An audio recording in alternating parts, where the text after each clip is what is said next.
El recurrente expone la causal de casación en el fondo que se refiere al caso en que la sentencia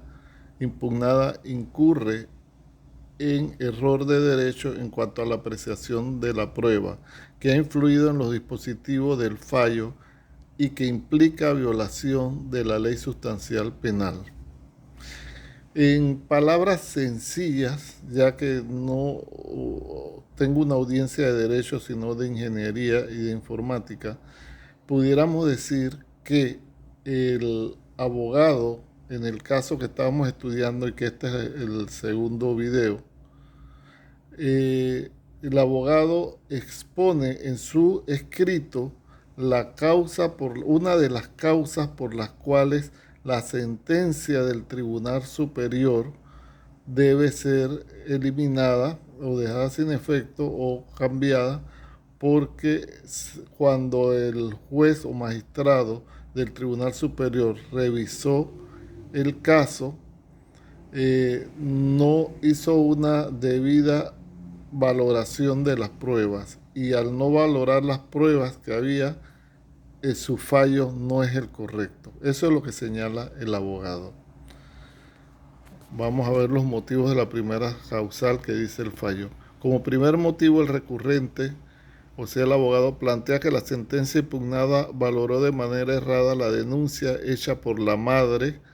del trabajador, toda vez que la denunciante no le hace ningún señalamiento directo al licenciado abogado como autor de la firma, por lo que esta deposición es de referencia. El segundo motivo se basa en que la declaración del trabajador no fue valorada correctamente porque se trata de un testimonio único que no tiene valor por sí solo y porque las apreciaciones no han sido corroboradas en el expediente. El tercer motivo radica en que la sentencia impugnada comete error de derecho al apreciar el peritaje realizado por el trabajador, realizado al trabajador, concluyendo que la misma acredita que éste no firmó el cheque. Acuérdese que se hizo un examen de su escritura para determinar si la escritura en el cheque le pertenecía o había sido hecha por el trabajador, mediante la cual él endosaba o decía que recibía y endosaba el cheque de bonificación. Esta apreciación fue contraria a derecho debido a que fue valorada aisladamente, ya que los ejercicios caligráficos practicados por el trabajador fueron realizados con las manos libres y en condiciones distintas a las referidas en su declaración jurada, ya que el trabajador señalaba que estaba esposado al momento de firmar los documentos. O sea, eso se entiende. Él le llevan el cheque para que firme, él está detenido, lo está atendiendo el abogado con la documentación para que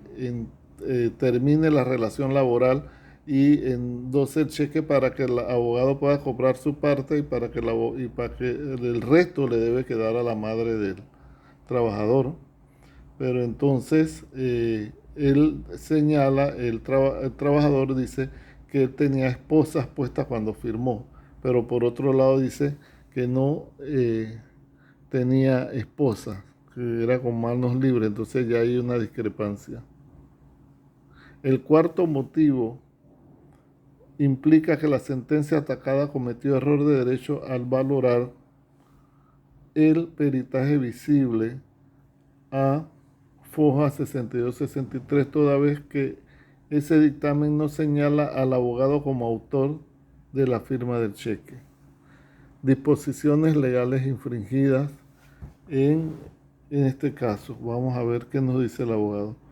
Plantea el abogado o recurrente que la sentencia impugnada infringió los artículos 920, 918, 917 y 980 del Código Judicial. También señala que la resolución atacada vulneró los artículos 265 y 269 del Código Penal. El casacionista, o sea el recurrente, o sea el abogado, señala que el artículo 920 fue violado de manera directa por omisión, toda vez que de la declaración de la madre del trabajador que se encuentra detenido no se puede deducir que el imputado o sea el abogado, fue el autor de la supuesta falsificación del cheque, por lo que la convierte en un testimonio de oídas. Señala el abogado en su escrito que se considera infringido el artículo 918 del Código Judicial en conceptos de violación directa por omisión, ya que el trabajador o detenido es el único testigo que dice que el imputado, o sea, el abogado que lo atendió, le dio a firmar el poder y varios documentos que nunca leyó ni supo que firmó. Eso es lo que dice el trabajador.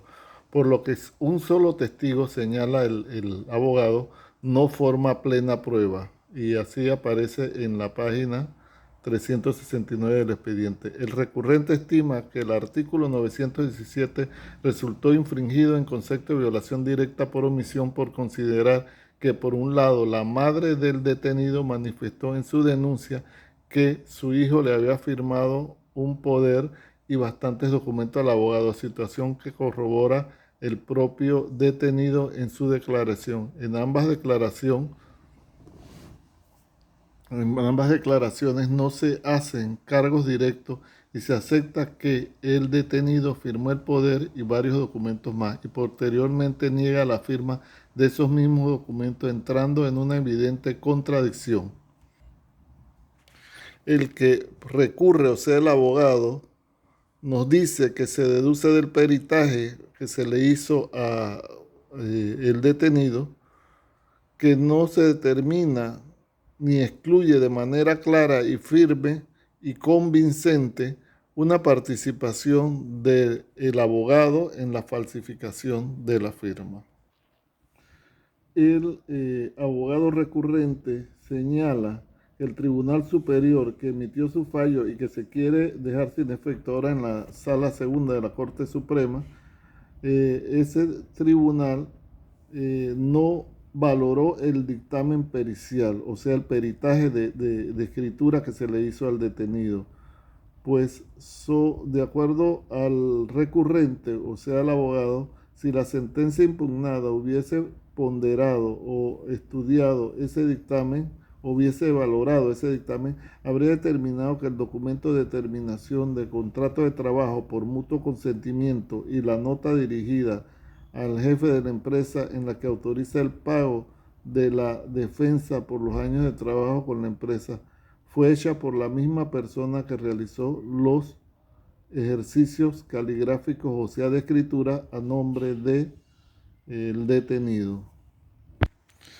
Dice el recurrente, en síntesis, solicita que la sentencia impugnada sea casada y en su lugar se absuelva al abogado de los cargos formulados en su contra. Ahora aparece ahí en la sentencia un resumen de la opinión de la Procuraduría General de la Nación. Cuando se va a estos recursos,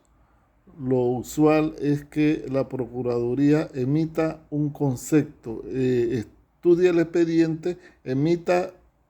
una opinión, pero esa opinión no es concluyente, o sea que los magistrados de la sala no tienen que fallar en base a esa opinión, es una opinión de la Procuraduría.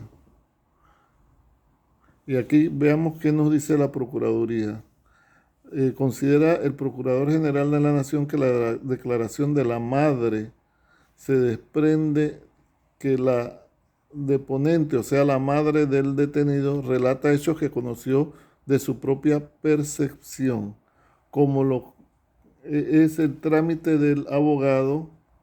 que utilizó para cambiar el cheque, la cual pudo percatarse al observar los documentos entregados por el abogado de la empresa, que denotaba la gestión realizada por el licenciado para recibir el cheque. Señala el Procurador General de la Nación que la declaración hecha por el detenido, o sea, el trabajador, no es la única prueba que fue apreciada por el tribunal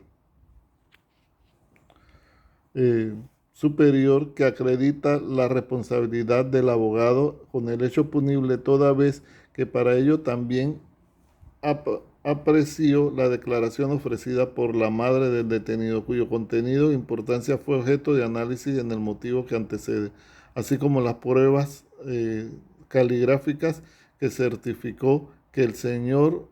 trabajador no es el autor de la firma correspondiente al primer endosatario, o sea, atrás del cheque, y resulta de otra prueba caligráfica que determinó que la referida firma presenta poca velocidad, calidad de escritura muy baja, presión